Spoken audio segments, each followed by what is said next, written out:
Good evening and welcome to First Issues.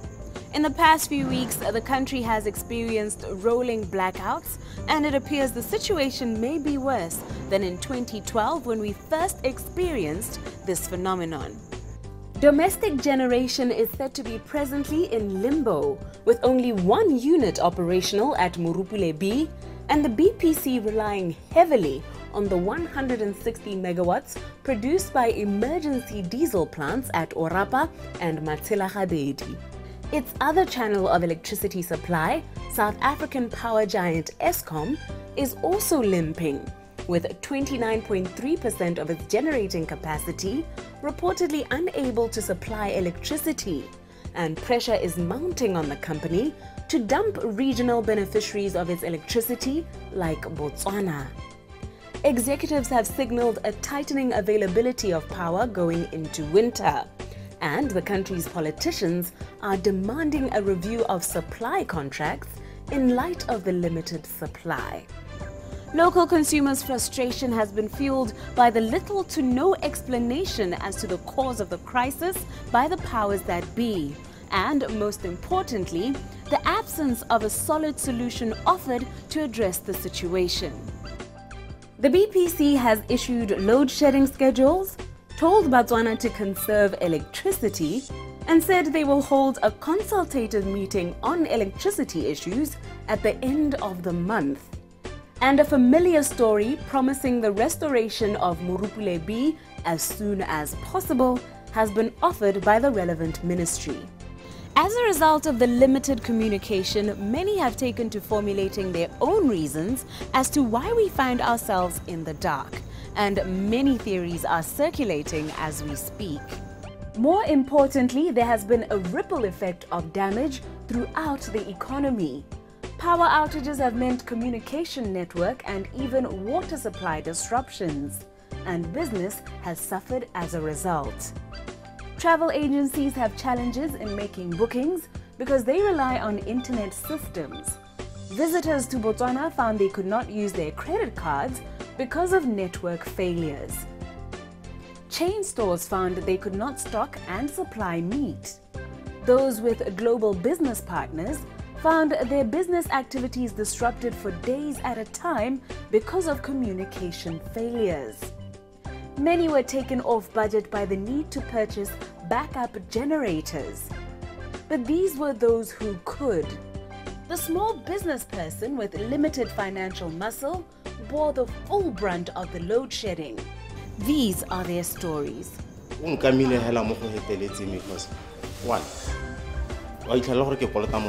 50,000.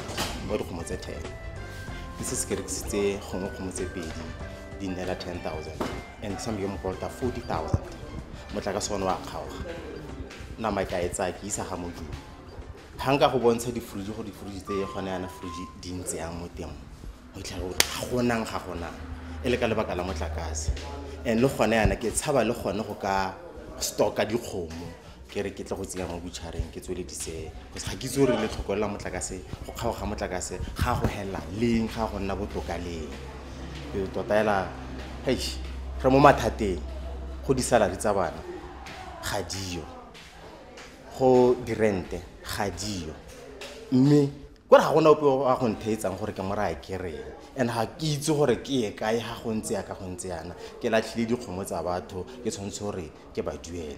Business are name.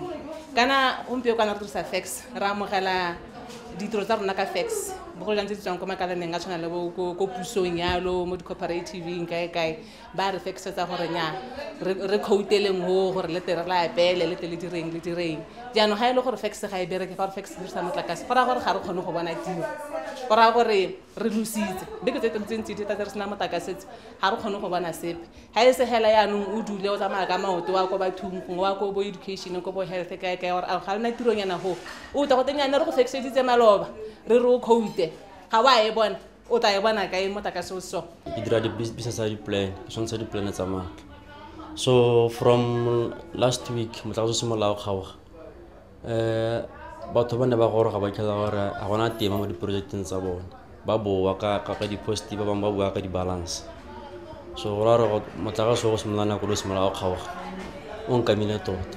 gompieno ga nka re ke tsenya quick e tebe sa report motho o tla ba tsamaya ka madi ha sena go tsamaya ka madi nna ke sala ke reng ke sala ke bona that message gore quick ene ke tsentse e tsamaile mme motho ya no ene ga ntsha madi gore e nna loss gore ha e re ke tsenya 100 pula ke sala gore ke sala ke bo 50 pula mo teng yana gore ke go tshega gape ga go tsena ke go ga madi a ke tse ka beile gape go tsenya gape gona hana ha e re ke batho ba ke ba itseng ba ba tsenyang quick mo gonna ke sema ke matakara kana quick ene ke go tsenyeditse ke e tsene yana o ka refund kgotsa yang ha e re wa batla wa nela ha sa batle motho ka motho gore ba ganegela wa bona yana ke sena ke mmontsha that message wa teng gore kana quick ya gago ga ya tsena mme ke e reportle mo go nnae ha kere o taba se mare ke tla go nela gompieno ga ke na madi ka gore madi a teng ile a maabane go tena ra maloba go no mo yana ta go mo go ta go affectle mo go maswe go ngwa re buana go ke bua te ga e gana gape sa tsene ga ke tse ka buana nako e ntse re dirisang di-cell phone tsa rona le tsone ka motlakase so yana bo network le bone ba emegile mo go rang gore nako e ntse yanong ke gore ra tsamaya ka maotola ka go batla business se se bile se motse go apale ko strateng gore bogolo o kgone go ta go duela rente since motlakase o simolola go kgaoga go amile di-sales thata tsa fill station le mo supermarketing since go kgaoga ga re kgone go rekisa sentle go beele thata ka gore lisa di-customer tse dingwe di seela go ga borona bagwebi ba rona ba re ba ya go bona bontsho fela kgwedi eno ya ka o bona kgaitsedi ya ka mo cold room ye ne ke tsentse 5 yo le gore this ke cold room go ha di natantse di ha ga di 2 yana ka kwa ke freezer mme ke tshwanetse ke freezer ka ha ke tla go e khatha ke itisa ka kwa gore kgone go nna go khathega sentle go sa ke batla gore ke sana mai freeze teng ke batla gore ke sana mai gore e fresh but ha ke nna ke ntse ke freezer thata ilusa bole ya ka nna ilusa bole nyana ke batla gore ke freezer ha ke e baka go kere e khobe ka pele gwabe ka pela e be tla ka bona ke kgona go itse go e khatha mo tla ka se wa kgaoga and how ntse o kgaoga on and off ha go lebella mateng ha ke tse ya ka bona restaurant antse ya a senyegile because of on kantele off gonna on ya ka bona ga ke nang one mantonyana ke nang le one ha nka go bontsha ka go ra ke re go mo gonna on and off gore senyetsana maka tseleng tsenya o ka bona hela gore nama enna ya so go mohela ka bo gonela mo nka se kere ke bitsa motho ke re tla o reke nama go gonna go ntse ya ka go ntse ya no tsela pedi ke tsae a ke BPC a ke e kae ga ke itse ke eme hela mo starting hela yana le go ra motho ke mora ke ntlisetsa dikgomo ke ipotsa dipotso tse pedi tse di senang dikarabo ke sponsorwe ke government ke monana and na business ya me ga ena le ba ka e phela mo e leng gore ke gompieno ana ke ipotsa re kgwedi ke a go duela yang cause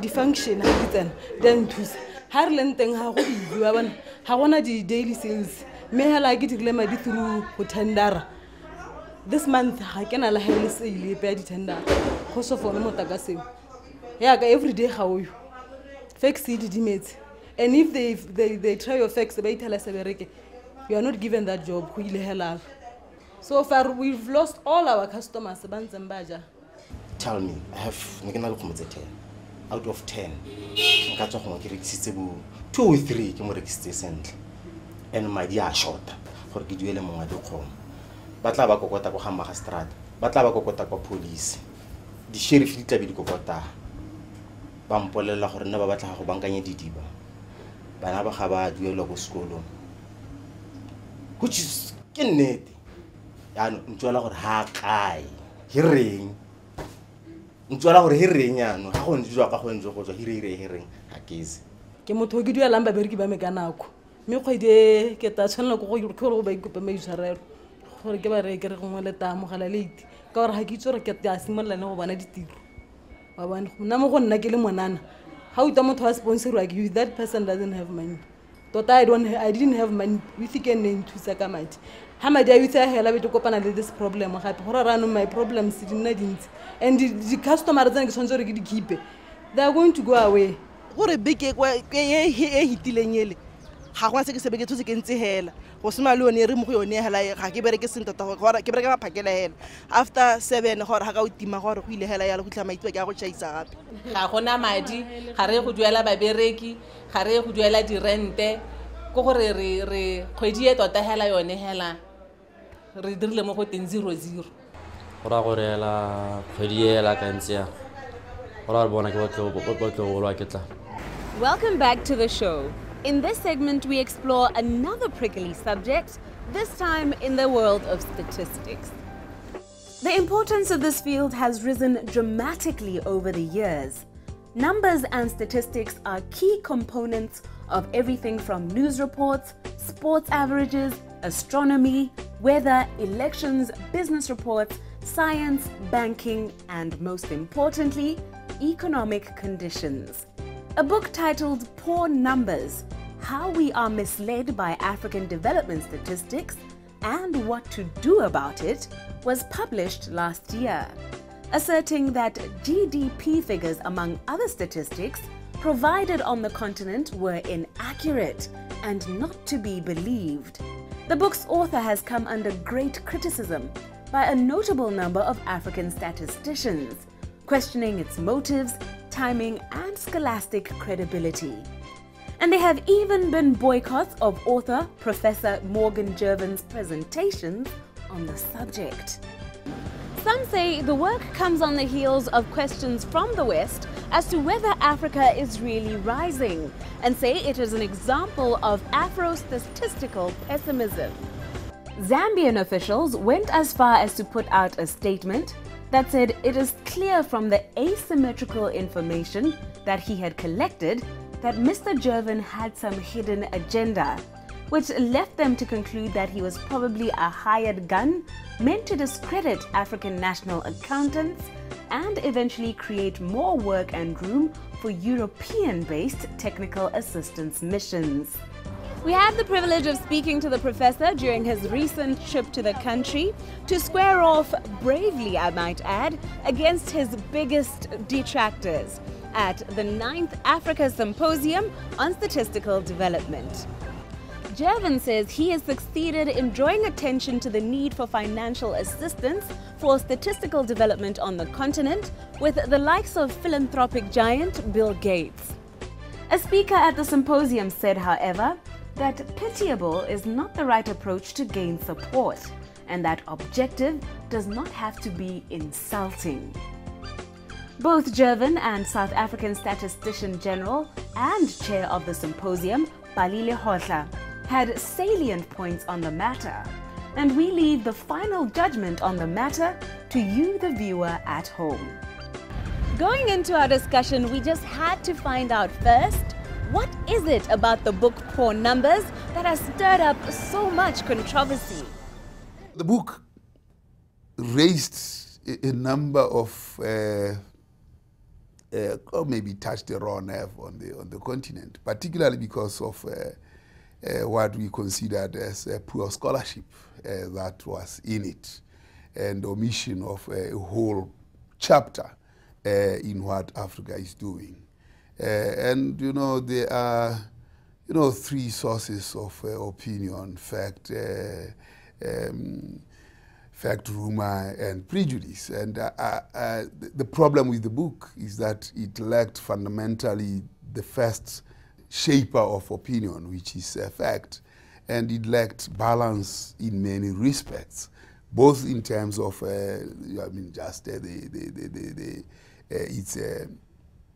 its title, Poor Numbers: How We Are Deceived by or Misled by African Development Statisticians. And indeed, that comes as an affront in terms of what it portrays. And given that it didn't do justice in terms of intellectual and academic standards, it offended. But it attracted a lot of attention at the time when everybody is saying Africa is rising, but there is the book that saying we are misled. So the question was, what is the agenda of this book? Does it, in one way or the other, undermining and creating a perspective of Afro-pessimism? And that's what I think was the main problem with it. But to the credit of Jervin, I think he raised the necessary debates around numbers. I mean, what the book has said is that Africa's numbers probably are the worst, and you could see the evidence suggests differently, that we have frameworks that we comply with in the world. In fact, the story and the narrative of Africa, it's an Africa that is actually becoming a giant in obliging to the prerequisites of statecraft, which is providing statistics that are not influenced politically, that have integrity, that actually are used for development. I thought my book, as most academic books, would have the destiny of being read by 100, 150 people perhaps, and then destined to live the rest of its life quietly on a library shelf. That has not been the case. I think that for many reasons we care a lot about statistics. Statistics is very important, and I think that the way it has been presented in this book and the way it is now matters for debates on economic development in Africa, on other issues, it really has become a hotly debated topic. Also with the new emphasis in the Millennium Development Goals discussions on calling for a data revolution. So what used to be boring statistics is not so boring statistics anymore. And I think also the debate also shows that this is not just a technocratic search for facts. There's a lot of interest, there's a lot of ownership, and there is a lot of politics at play as well when we enter this particular domain. Why do you think it pushed so many buttons? What about poor numbers? It is, to some extent, it is, and I've tried to explain this in the book as well, why hasn't this been said before? Because that's maybe one of the startling things, is that, you know, you go around, you talk to a statistician, talk to a consultant, a country representative, someone who's worked in aid, someone who works in an investment bank, who depends on getting data from time to time, members of parliament, NGOs, think tanks. They will all readily tell you that, you know, these statistics are not always as trustable as they seem to be. You know, so they are not facts, they are sometimes guesses, sometimes they're reasonable guesses, and other times they're not so very good guesses. And so I think that what made the book so such a hot potato in a sense is that it was the first effort of systematically putting all this kind of impressionistic observations about the state of data together and putting it in a short and readable form. And you know, it's always been a kind of I think a potential topic that will have to be important at some point. Now that I come along and written this book, it is on the agenda, and it's on the agenda to stay. What does Mr. Lehotlo think could be the possible negative outcomes for the continent as a result of this work? The world moves because there are economic developments and economic investments and negotiations, allocations, discussions. All those are underpinned by numbers. And when you say these numbers cannot be trusted, you are undermining the systems that determine this set of transactions or this set of relationships. So the consequences then undermine the credibility of the ability and the ability of the Africans to put their case amongst themselves and in between Africa and the rest of the world. The evidence, however, pointed out that the GDP, the revisions, are part and parcel of what we follow as a system of national accounts. He is correct in saying that in some of the countries, the revisions are taking too long. The time lag, the period is 5-7 years, that's too long. Indeed, it's too long, we agree.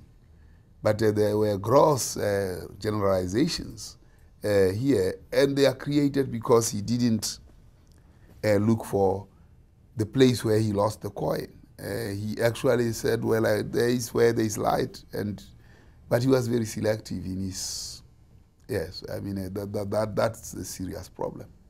Well, I would contest the omission. I will seriously contest the omission.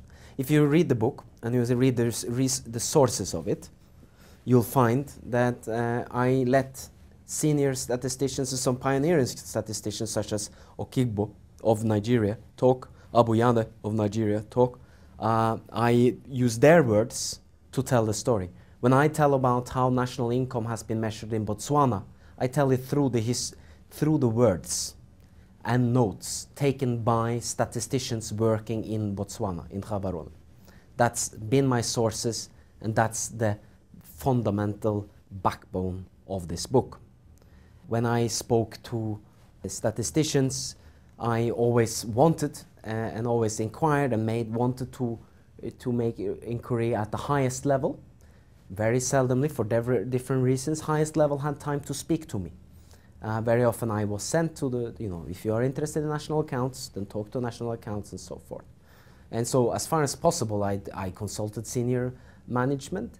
I've consulted as well senior management in central banks and so forth like that to get, I've been trying to consult with whoever is been available. In this week's leadership tidbit from international expert Renee Carriol, he says that in a changed world, there needs to be a redefinition of what talent is, most especially in Africa. In the old world, and this is the bit that Africa's got to get through its head, Africa still thinks that talent means academic qualifications. It's a nonsense. You go to Ghana and you've got people at 40 still studying, getting their third degree and their second master's. What for? What for? Because the culture there demanded from British colonial times, those who were educated became civil servants. God forgive me, you still see the Ghanaians with the side parting, carrying the briefcase, wearing a shirt and tie, and they're still studying. Come on, guys. Which makes them academics, risk-averse, cautious, no experience of life whatsoever. I'm from a business school. My faculty is the is MSc in management. But I'm telling you, give me someone who's hungry over someone with a PhD every day. Every day. Hunger is worth 1,000 times more to me than a lazy person with a degree. We thank you for tuning in to tonight's program. If you would like a recap, go on to our Facebook, YouTube or Twitter page. From me, Nameto Sibina, the team behind First Issues, and our sponsors First National Bank, we wish you a good night and pleasant viewing.